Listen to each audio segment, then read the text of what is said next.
맥주 감사 주일입니다. 우리가 이산 가족 상봉하는 장면이나 또 탈북자들의 이렇게 증언하는 장면을 볼 때 마음이 아프고 안타까운 것은 가족들과의 이별 상태에서 그리워하는 것이죠. 우리가 살아가면서 미운이 고운이 죽일 놈 살릴 놈 해도 함께 있다고 하는 것이 감사한 거예요. 그렇잖아요. 그런 사람들을 볼 때 남의 일이지만 우리가 눈물을 흘리고 남의 일이지만 마음이 답답하고 안타깝잖아요. 함께 있다고 하는 것이 얼마나 감사한가. 오늘 감사 주일이니까 옆에 분들하고 함께 있어서 감사합니다. 이렇게 한번 인사해 보세요. 감사합니다.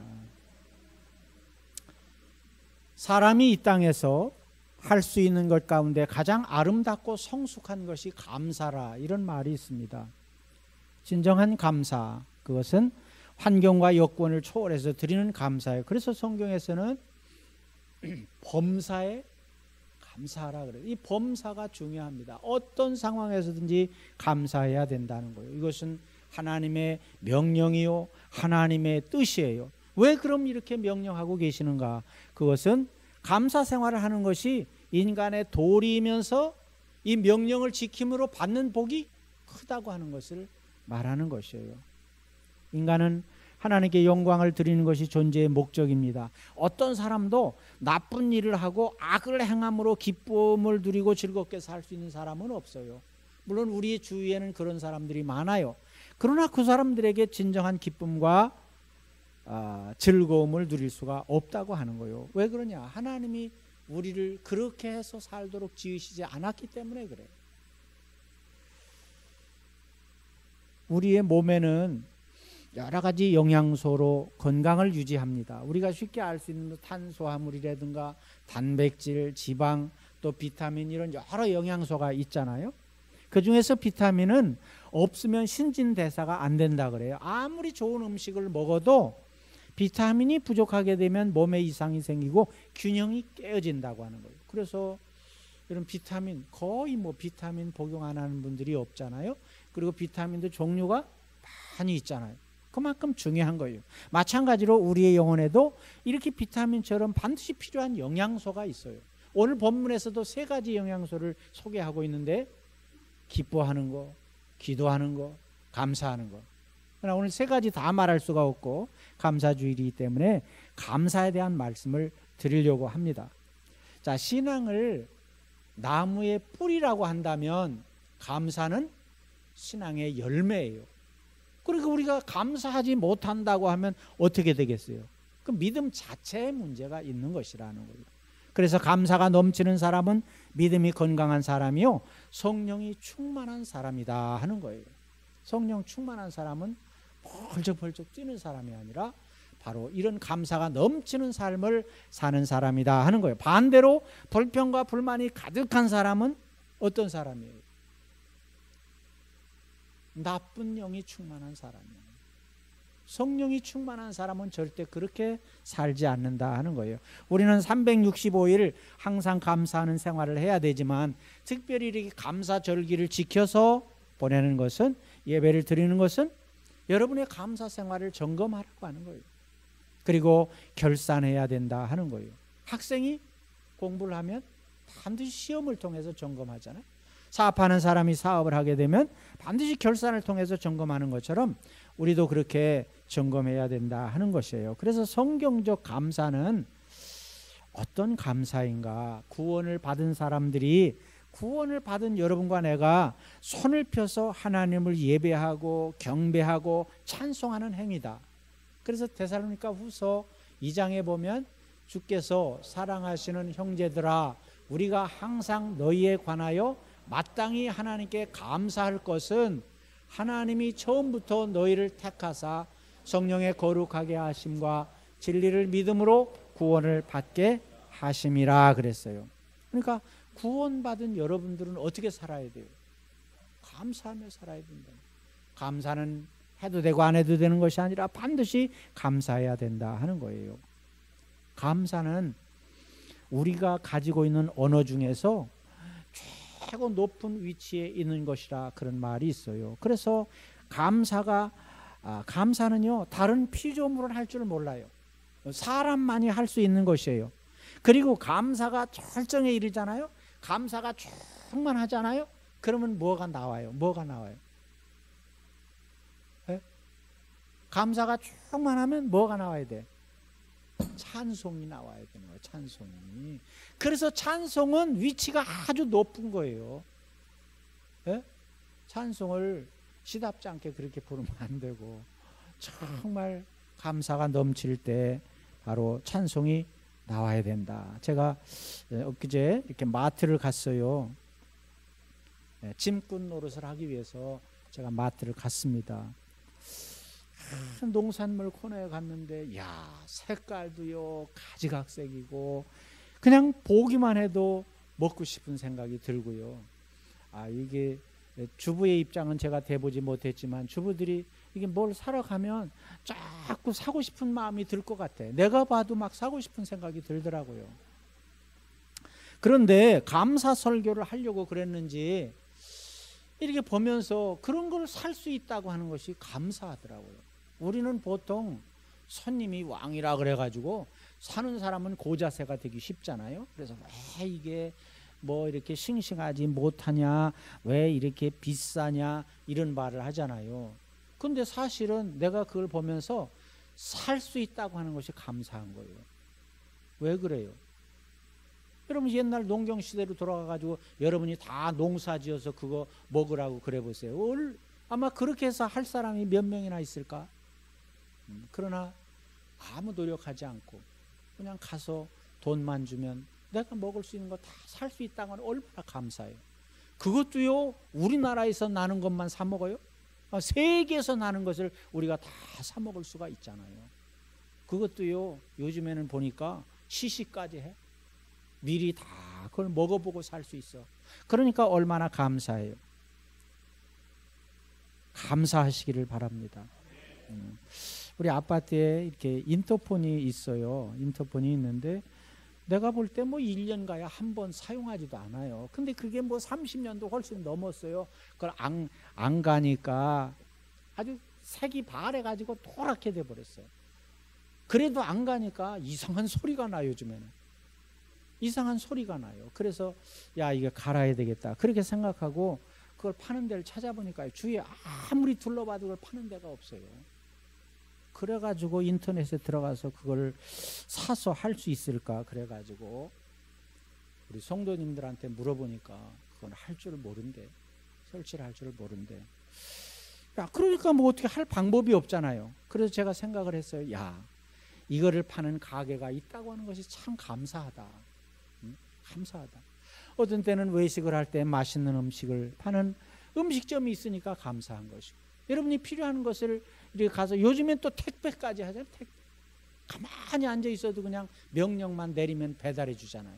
그러니까 얼마나 감사해요.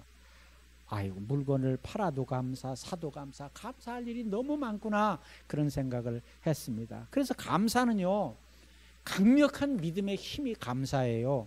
예수님께서 오병이어로 장정만 5,000명을 먹이고 12광주를 남기는 기적을 이루셨잖아요. 근데 그 기적을 행하기 전에 성경을 보면 감사 기도를 먼저 하셨어요. 죽은 나사로를 살리실 때도 살리기 전에 하나님께서 감사 기도를 먼저 하셨어요. 그러니까 이 감사 기도는 하나님의 마음을 가장 강력하게 움직이는 신앙의 힘이라고 하는 거예요. 예수님께서 2만 명 이상이 모여 있는데 장정 5,000명에다가 부인에다가 자녀들까지 하면 그렇게 많은 인원이 모여 있는데 소년이 가지고 온 도시락 그 하나가 무슨 일을 할 수가 있겠어요? 계산해 보면 아무것도 할 수 없어요. 그런데 오병이어를 들고 감사의 기도를 드렸다고 하는 것은 지금 나에게는 작은 것밖에 없지만 하나님이 하시면 큰 일을 하실 수 있다고 하는 이 믿음의 기도가 바로 감사 기도잖아요. 그러니까 여러분 큰 문도요, 큰 문을 열 때 뭘로 열어요? 조그만 열쇠를 가지고 열잖아요. 여러분 감사의 작은 열쇠는 큰 기적의 큰 문을 여는 엄청난 힘을 가지고 있다 하는 거예요. 그래서 감사는요 성숙한 사람의 표지예요. 미숙한 사람과 성숙한 사람의 차이는 여러 가지 시각에서 볼 수 있겠지만 성숙한 사람은 하나님께로부터 받은 것을 감사할 줄 아는 사람이에요. 그러니까 받은 것에 감사해. 받은 것을 누릴 줄 알아. 받은 것을 더 풍성하게 할 줄 알아. 그러나 미숙한 사람은 뭐예요? 받은 것은 제쳐놔요. 제쳐놓고 없는 것을 가지고 원망하고 거기에 집중을 해요. 자기에게 있는 것보다 없는 것에 집중을 해. 그래서 자기에게 있는 것보다는 다른 사람이 가진 것에 집중을 해. 그래서 내가 갖지 못했다고 원망하고 불평하게 되는 것이에요. 그래서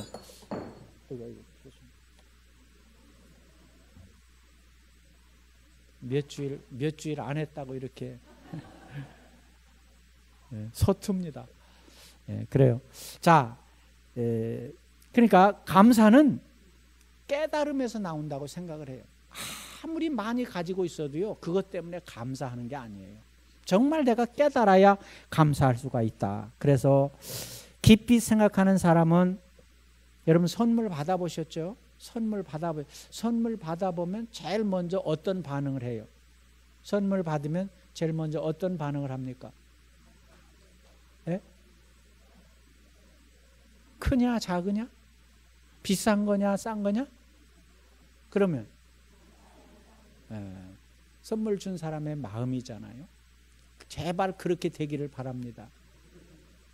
마음을 먼저 생각하는 거잖아요. 여러분, 부모가 자식이 하는 것을 볼 때 부모는요, 자식이 작은 것을 해도 어떻게 봐요? 자기 자식이 작은 것을 해도 부모는 어떻게 보냐고? 크게 보지. 크게 봐. 옆 사람이 볼 때는 아무것도 아니야, 별것도 아닌데 부모는 크게 본단 말이에요. 이게 누구 닮아서 그럴 것 같아요? 하나님 닮아서 그래요. 하나님이요, 여러분이 하는 작은 것도요 크게 보시는 하나님이셔요. 그렇기 때문에 우리의 작은 믿음이라고 할지라도 하나님 앞에 내놓고 하나님 앞에 감사하게 되면 하나님은 거기에 많은 것을 더해 주실 줄로 믿습니다. 자, 이제 우리가 감사를 해야 되는데, 감사에는 여러 종류의 감사가 있어요. 첫째, 감사는 조건부 감사가 있어요. 내가 뭘 받아야 감사를 해. 내가 뭘 누려야 감사해. 물론 감사하지 않는 사람보다는 훨씬 나아요. 지난 6개월을 돌아볼 때 한순간 한순간이 기적이다. 한순간 한순간이 하나님의 은혜다. 이렇게밖에 표현할 길이 없어요. 일용할 양식을 주셨죠. 건강 주셨죠. 또 할 일을 주셨죠. 또 특별히 우리에게는 섬길 수 있는 교회를 주셨잖아요. 얼마나 감사합니까? 제가 지난 주간에 어떤 분을 만났어요. 너무 마음이 아팠어요. 교회가 풍비박산이 됐어요. 다 뿔뿔이 흩어졌어. 왜 그렇게 되었는가는 시간이 없기 때문에 여러분에게 말할 수는 없지만 어쨌든 간 그렇게 됐어요. 얼마나 안타까워요. 왜 그렇게 뿔뿔이 흩어졌겠어요? 다 자기들 나름대로 자기 기준으로 모이다가 보니까 그렇게 된 거예요. 여러분, 이번 러시아 월드컵에서 우리나라가 독일을 이겼다 그래가지고 세계 이변을 일으켰다 그래가지고 여러분들도 어땠어요? 좋았어요? 근데 세계에서 16강에 떨어지고서 좋아하는 나라는 우리나라밖에 없대요. 그런데 독일 사람들은 어때요? 어떤 부모가 독일의 자식을 유학 보냈어요. 근데 부모가 막 이메일을 보냈어, 문자를 보냈어. 너 당분간은 일본 사람처럼 행동해라. 한국 사람이라고 일단 무슨 변을 당할지 모르니까 그렇게 말했다는 거예요. 그리고 또 한 나라가 있어. 우리나라 때문에 16강에 올라간 나라, 멕시코. 멕시코에서는 우리나라 사람을 막 찾는데요. 고맙다고, 잘해주려고. 그래서 어떤 항공사에서 그런지 여행사에서 그런지는 몰라도 한국 사람한테는 항공료의 20%를 깎아준다고 그래요. 이 세 나라를 보면 다 뭐예요? 자기 나라를 기준으로 해서 판단하고 생각하는 거잖아요. 여러분, 그 감사도 마찬가지라고 생각을 해요. 우리 기준이 되면 진정한 감사를 드릴 수가 없어요. 여러분, 자녀가 부모에 대한 감사를 잊어버리고 당연한 것처럼 요구해요. 학생이 선생에게 감사를 모르고 대들고 고발하고 심지어는 폭행까지 한다고 그러잖아요. 사실 우리가 정부나 공직자나 고위 공직자들은 항상 우리가 어떻게 돼요? 막 공격의 대상이 되고 지적질을 하게 되고 그러잖아요. 근데 그러지 마세요. 그러지 말아야 될 것 같아요. 공직자들을 감사해야죠. 만약 그 사람들이 없어 보세요. 어떻게 되겠어요? 독재 국가나 공산주의 국가 가보면은요, 정말 감사가 절로 나와요. 그 사람들은 얼마나 어렵게 살아가는지 몰라요. 우리 재벌을 욕하고 재벌에 대해서 불만을 많이 가지고 있잖아요. 우리는 그러지 않았으면 좋겠어요. 물론 재벌 중에서도 뭐 나쁜 일을 하는 사람이 있고 또 사람들의 손가락질을 받는 사람도 있어요. 그러나 다 그런 건 아니에요. 만약 그런 사람들이 없다 그래 보세요. 우리나라가 세계 수출 8위 국가가 됐다 그래요. 엄청난 거예요. 이 작은 나라에서 세계 각국에 물건을 만들어서 팔아서 우리나라가 살아가고 있잖아요. 그러니까 감사해야 되고요. 설사 잘못하는 사람이 있어도 다 그런 것이 아님을 우리가 알아야 될 것입니다. 여러분, 우리가 무엇을 가지고 있든지 감사하는 순간에 그것이 여러분의 것이 되는 거예요. 물질도 정말 감사해야 여러분의 것이 되는 거예요. 또 부모도 진짜 감사해야 진정한 내 부모가 되는 것이고, 하나님께도 늘 감사해야 정말 그 하나님이 내 하나님이 되는 거예요. 여러분, 부부간에도 보세요. 서로 감사하면 상대방이 나와 한 몸이 되는 거예요. 근데 매일 불평하고 싸워보세요. 같이 살아도 남남이 되고 원수가 되는 거예요.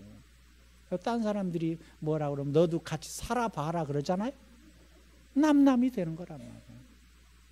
그래서 우리는 감사한 일을 많이 만들어야 되겠다. 그래서 감사가 풍요로운 삶을 살아가는 여러분이 되시기를 바랍니다. 두 번째는 역전의 감사예요. 이거는 조건이 없는 감사예요. 뭐 받은 것도 없어. 감사할 만한 꼴이 잘 보이지가 않아. 잃어버렸어. 그래도 감사하는 거예요. 할 수 있습니까? 가족들이 건강하고 자녀가 좋은 학교에 들어가고 사업이 잘 되고 그러면 신앙생활 하는데 어려움이 없고요. 잘 하는 것 같아요. 그러나 생각대로 안 되고 그러면 원망하고 불평이 나오게 돼요. 이것이 일반적인 경우예요. 그러나 욥과 같은 사람은 다 잃어버렸어도 감사했어요. 그는 부자였잖아요. 그리고 자식 농사도 잘 지어가지고 10명의 자식이 있었잖아요. 그리고 정말 믿음으로 잘 키웠잖아요. 그런데 하나님이 욥을 평가할 때 이렇게 평하셨어요. 온전하고 정직하여 하나님을 경외하며 악에서 떠난 자다. 얼마나 놀라운 평가입니까? 우리가 정말 그런 평가를 받을 수 있다고 한다면 뭐 부러울 것이 뭐가 있어요. 그러니까 이렇게 하나님이 욥을 평가하니까 사탄이라는 놈이 있다가 그럴 리가 있습니까? 하나님이 많은 것을 주니까 그렇지 다 뺏어 보십시오. 그러면 하나님을 욕할 것입니다. 이렇게 말했어요. 그럼 한번 네가 해봐라. 그러나 생명만은 건드리지 마라. 정말 사탄이 다 뺏어갔잖아요. 다 물질 뺏어갔죠. 자식 다 한 번에 다 뺏어갔죠. 심지어는 아내도 도망갔어요. 건강도 다 뺏겨버렸어요. 그런 중에도 욥은 뭐라고 그랬어요? 1장 21절에 모태에서 알몸으로 나와 싸운즉 또 한 알몸으로 그리로 돌아가올지라 주신 이도 여호와시요 거두신 이도 여호와시오니 여호와의 이름이 찬송을 받으실지니이다 그랬어요. 얼마나 놀랍습니까? 그래서 결국은 욥은 갑절의 복을 받은 줄로 믿습니다. 우리도 살아가면서 잃어버렸다, 빼앗겼다 그렇게 생각될 때가 있잖아요. 있어요, 없어요? 근데 빼앗긴 게 아니에요. 하나님이 거둬가셨다고 생각해야 돼요. 우리가 살고 있는 집이 만약에 전세라고 생각해 보세요. 그러면 기한이 차면 어떻게 해야 돼요? 기한이 차면 어떻게 해야 돼요? 나가야 돼요. 딴 곳으로 이사 가야 돼요. 왜 그래요? 주인이 따로 있기 때문에 그런 거예요. 우리가 살아가는 이 세상도 주인이 계셔요. 하나님이 주인이셔요. 우리는 세대로 사는 거예요. 우리는 잠시 이 세상에 와서 잠시 잠깐 누리는 거예요. 하나님이 달라고 하면 드려야 돼요. 전세를 내달라고 그러는데, 기한이 다 돼서 내달라고 그러는데 반항하는 사람이 어디에 있습니까? 마찬가지로 우리도 하나님 앞에 다 드려야 된다 하는 거예요. 바울은 감옥 생활을 했잖아요. 근데 감옥에서도요 감사했어요. 근데 우리는 바울에 비하면 짜증 낼 일이 없어. 원망하고 불평할 일이 없어요. 왜 그래요? 냄새는 감옥의 칙칙한 방 대신에 우리는 푹신푹신한 침대에서 자잖아요. 그것도 침대도 또 뭐 돌침대도 있대. 돌침대. 또 좋은 침대 뭐예요? 그런 데서 자잖아요. 그거 얼마나 감사합니까? 바울은 발에요 쇠고랑을 차고 있었어요. 쇠고랑을 차고 있었단 말이에요. 근데 우리는 그 발에다가 좋은 양말 신죠. 좋은 뼈죽구도 신고 살잖아요. 네? 그리고 그들은 가난했어요. 먹을 것이 없었어요. 근데 우리는 그냥 먹고 남아서 버리는 게 얼마 많아요. 제가 한동안은 남기지 말라, 식당에 가면 남기지 말라 그래서, 남기면 내가 먹는 한이 있어도 남기지 말라 그래서. 근데 요즘에는 작전을 바꿨어요. 그것도 문제예요. 배부른데 자꾸 먹으라 그러면 그거 되겠어요? 그러니까 싸가지고 가라. 싸가지고 가라. 버리진 말아야 될 거 아니에요. 버리진 말아야 될 거 아니에요. 여러분 선교지에 자주 가보세요. 이런 얘기가 안 나오나? 당연히 나올 수밖에 없어요. 손에는 수갑을 채웠어요. 여러분의 손에는 뭐 있어요? 금팔찌 있어요. 명품 시계가 채워져 있잖아요. 그러니까 우리가 어떻게 원망하고 불평하겠어요? 그런 가운데서 바울은 감사했다고 하는 거예요. 여러분 만약에 여러분이 병들었다, 아니 병들으면 안 되지만 병들어서 입원을 했다 그래 보세요. 그러면 감사해요? 불평해요? 예? 가만히 있는 거 보니까 수상해요. 만약에 그래서는 안 되지만 내가 병들어서 입원을 했다. 그래도 감사해야 돼. 왜 그래요? 지금 이전까지 입원하기 전까지는 건강하게 살았잖아요. 그래요, 안 그래요? 병들었던 기간이 많아요? 건강하게 산 기간이 더 많아요? 그러죠. 사업에 실패를 했다. 감사해야 돼요, 안 해야 돼요? 이제는 눈치채셨어. 실패를 했어도 감사해야 돼요. 왜 그래요? 지금까지는 잘 했잖아요. 하다가 그냥 금방 실패를 했으니까 그래도 감사해야 된다는 거예요. 경제적으로 힘들다고 하는 말을 많이 하잖아요. 그래도 우리는 감사해야 돼요. 이만큼 여기까지 왔잖아요. 그리고 지난날의 어려움을 극복하고 여기까지 왔잖아요. 제가 지난번에 베트남에 갔을 때 참 얼마나 감사했는지 몰라. 공산주의 국가잖아요. 교회도요, 허가받은 교회와 허가받지 못한 교회로 나눠요. 그래서 나는 허가받은 교회는 안전하게 목회를 할 수 있구나 그렇게 생각을 했어요. 그런데 허가받은 교회가요 더 어려운 거야. 이제 허가 내주지도 않아. 요즘에는 옛날부터 내려오는 교회들은 허가받은 교회인데 그 허가받은 교회가 매년 연초가 되면 1년 사업계획을 다 정부에가 들어가야 돼. 그래서 거기서 심사를 해서 합격을 해야 그대로 할 수가 있어요. 그리고 중간에 그걸 바꾸잖아요. 그럼 바꾼 걸 다시 허가를 받아야 그걸 할 수가 있어. 이야, 그러니 어떻게 목회를 하겠어요? 어떻게 보면 정부가 지시하는 것을 따라야 돼. 성경의 말씀보다도 정부가 위에서 있다고 하는 거예요. 이것이 공산주의 국가잖아요. 선교비를 은행으로 보내려고 알아봤더니 은행으로 받지 않는다는 거예요. 그 사람들은 은행이 언제 무너질지 몰라요. 불안해요. 그러니까 금이나 자기 나라 돈도 믿을 수가 없어. 그렇기 때문에 달러, 금, 달러들을 집에다가 금고에다가 보관하는지 어떻게 하는지 모르겠지만 그렇게 해놓는 걸 좋아하고, 특별히 선교비 같은 것을 은행으로 받을 수는 있어요. 근데 받으면 이게 다 누가 언제 누구에게 보내고 그런 게 다 드러나잖아요.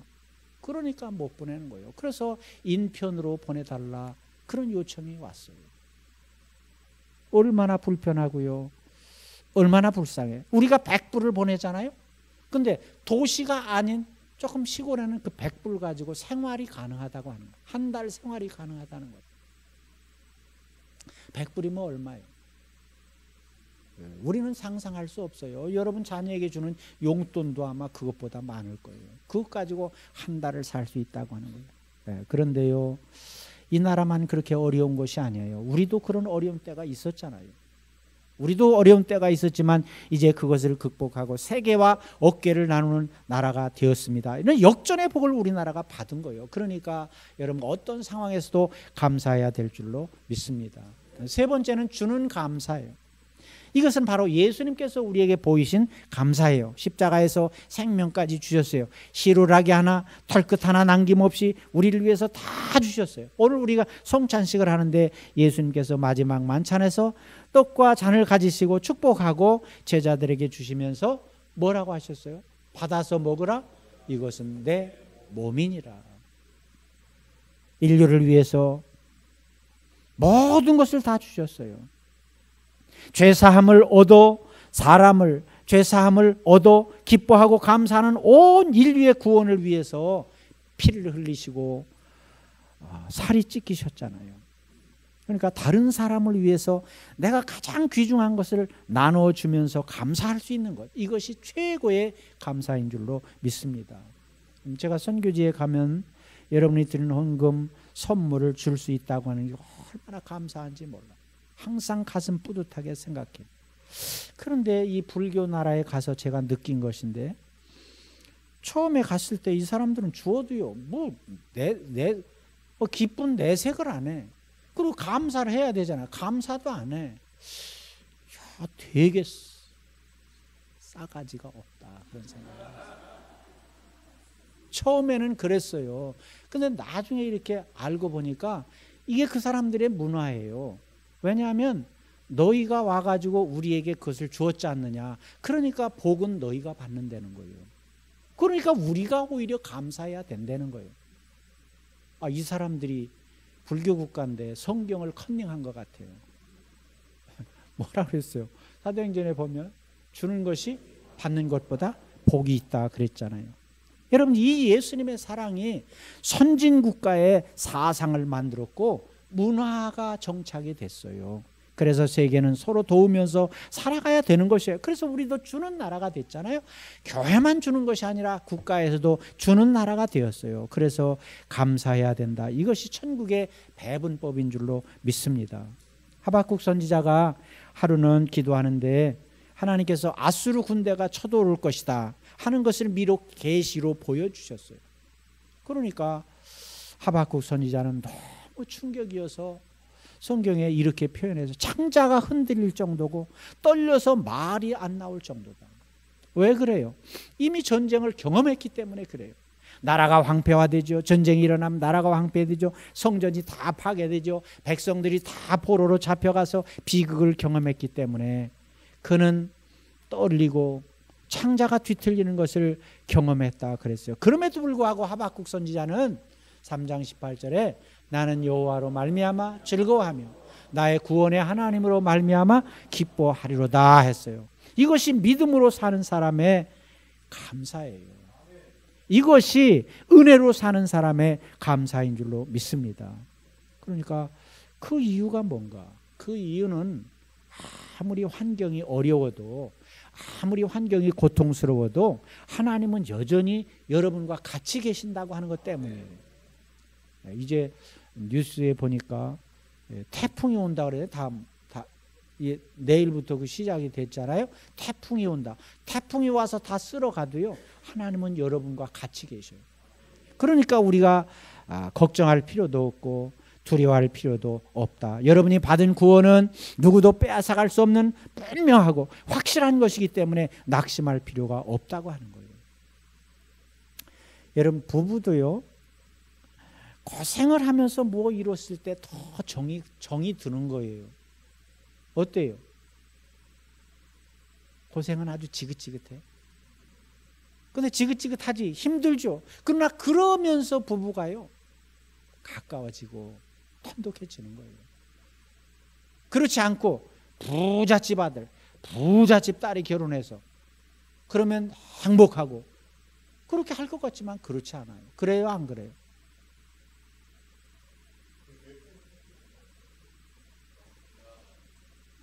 그래도 나는 부자가 되고 싶다.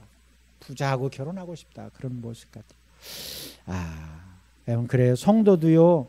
고난을 통해서 하나님과 정이 들고요. 하나님과 가까워지는 거예요. 고난을 경험한 사람은 하나님과 더 가까워질 수 있다. 여러분 성도들도 교회를 사랑하게 되는 것이요. 아무 문제가 없어서 되는 것이 아니에요. 그래도 교회가 무슨 건축을 한다든가 선교사를 섬긴다든가 무슨 여러 가지 힘든 일을 할 때 모든 성도들이 참여해서 이것을 해결하기 위해서 기도하고 물질로 헌신하고 이렇게 하면서 교회와 더 가까워지고 이렇게 하면서 하나님과 더 가까워지는 줄로 믿습니다. 그래요. 그래서 자꾸 뭐든지 편하게 하려고 하면 안 돼요. 아무것도 하지 않으려고 하면 안 돼요. 그럼 뒤에서 구경만 하고요. 남이 하는 것을 판단하고 평가만 하게 된다. 여러분이 심사위원이 아니에요. 여러분이 재판장이 아니에요. 재판하고 심사하는 것은 하나님이 하시는 줄로 믿습니다. 그래서 여러분이 가진 것을 나누면서 감사하는 삶을 살아가는 아주 고급 신앙인들이 되시기를 바랍니다. 그래서 감사는 흔들리지 않는 영원한 천국에서 흘러나오는 생수예요. 내가 이렇게 감사 설교를 하려고 그랬나? 지난번에 제가 이제 남쪽 지방을 한 바퀴 삥 돌았다 그랬잖아요. 한 바퀴 돌았어요. 근데 저 혼자 갔어요. 그러니까 아무도 없어. 심심하잖아요. 그래서 제가 차 안에서 막 감사했어요. 감사. 그리고 막 웃었어요. 기뻐했어요. 오늘 여기 세 가지 영양소가 나오는데 첫째는 뭐예요? 기뻐하는 거. 두 번째는 기도하는 거. 세 번째는 감사하는 거죠. 오늘 감사절이기 때문에 감사에 대한 말씀만 드렸는데 이 세 가지 영양소 중에 두 가지를 해봤어. 그냥 기뻐할 게 뭐 찾으면 있겠지. 근데 그냥 막 큰 소리 내면서 웃었어. 아무도 들릴 수. 차 타고 가면서 나 혼자 하는 거니까 누가 보면 미쳤다고 그러겠지. 근데 그렇게 했어요. 그리고 감사를 여러 가지 차를 감사를 했어요. 그런데요, 갑자기 이 밑에서부터 확 올라오는 것을 느꼈어요.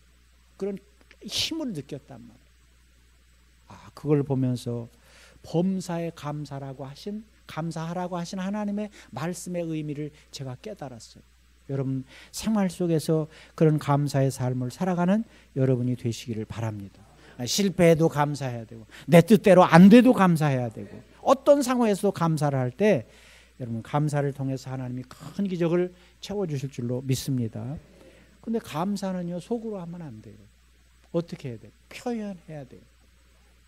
남자들이 흔히 그걸 꼭 말해야 아냐? 이러는데 말해야 알아요.